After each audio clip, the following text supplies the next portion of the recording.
L'intelligence artificielle est-elle l'avenir de l'écriture? Nous allons poser la question à notre invité Théo Hoffenberg, CEO de Reverso, rédacteur. Bonjour Théo, vous nous accompagnez en visioconférence. Bonjour Eva. Bonjour, Reverso, rédacteur, je le disais tout à l'heure, nouvel outil du géant de la traduction Reverso, une application de correction et d'amélioration du style de rédaction, c'est peut-être ça sa particularité, basée donc sur l'IA. Théo, à quoi ressemble cet outil? Quelles sont ses fonctionnalités? Puisqu'il y en a plusieurs, j'ai l'impression. Alors la fonctionnalité de base, c'est la correction, c'est de pouvoir écrire un texte bien écrit lorsqu'on a des doutes sur son orthographe et qu'on soit dyslexique ou simplement qu'on souhaite écrire avec plus de précision. Mais ça va beaucoup plus loin parce que ça permet aussi de reformuler ses phrases et donc de pouvoir appliquer directement un autre style, de pouvoir écrire plus rapidement, de façon plus concise ou plus riche que ce qu'on a l'habitude d'écrire. Voilà, donc ça s'intègre directement dans vos applications, des endroits où vous écrivez. Donc que ce soit dans un traitement de texte ou quand vous remplissez un formulaire. Et donc directement, pendant que vous remplissez votre formulaire, vous pouvez avoir un outil qui vous permet de directement pouvoir écrire mieux. Et donc également des synonymes. Donc quand vous avez un doute sur un mot ou une expression, parce qu'on a des synonymes aussi pour des expressions. Donc par exemple, si vous employez, vous avez un tic de langage, vous dites j'écris toujours du coup, vous avez beaucoup de façons différentes de faire des enchaînements. Par conséquent, donc, etc. Donc, même sur des expressions. Théo Hoffenberg, vous le disiez, la principale innovation, c'est peut-être ça, sa capacité à reformuler une phrase mal écrite ou à nous donner des petits tips d'écriture. Moi, j'aimerais savoir techniquement comment l'IA elle a été formée justement pour arriver donc, à tenir compte du contexte global d'une phrase et donc nous aider à la modifier, à mieux la réagencer.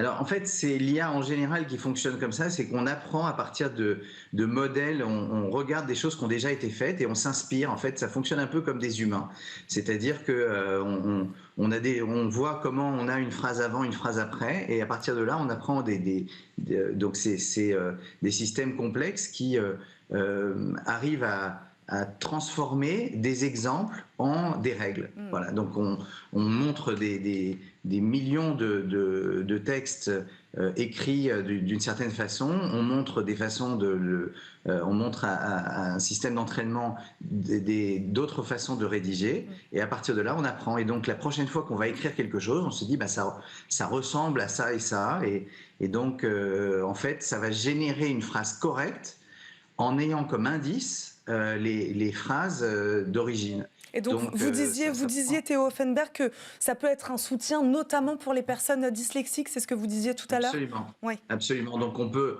inverser des lettres, on peut oublier des mots, on peut doubler des lettres, etc. Et ça permet et c'est des choses que des correcteurs classiques ne permettaient pas de faire. En fait, les correcteurs classiques étaient faits pour repérer justement les types de fautes que les gens ont l'habitude de faire, des ER à la place de accent aigu, des mots mal orthographiés, mais ça marche pas bien pour des mots qui existaient ou des choses qui sont plus, on va dire, par exemple, d'écrire comme on parle à l'oral.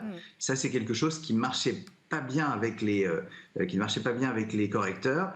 Et aujourd'hui, en fait, la différence avec l'IA, c'est que vous prenez la phrase d'origine comme un indice, vous dites, tiens, comment ça se lit, comment ça s'écrit, etc. Et en fait, qu'est-ce que la personne a eu comme intention au moment où elle a écrit ça. C'est fort, et c'est donc, fort. En fait, voilà. Théo Hoffenberg, je me permets de vous couper et de vous challenger un peu. Est-ce que vous n'avez pas peur de contribuer avec cet outil à la baisse du niveau d'orthographe des gens? C'est un sujet dont on parle beaucoup.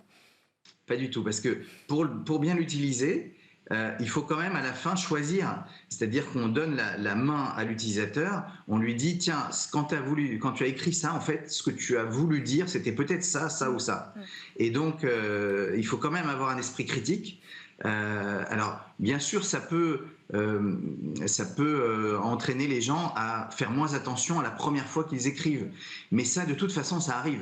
avec les claviers, le fait qu'on écrive sur son ordinateur, on se dit, de toute façon, la personne de l'autre côté va comprendre à peu près ce que je vais dire, et ils font moins attention.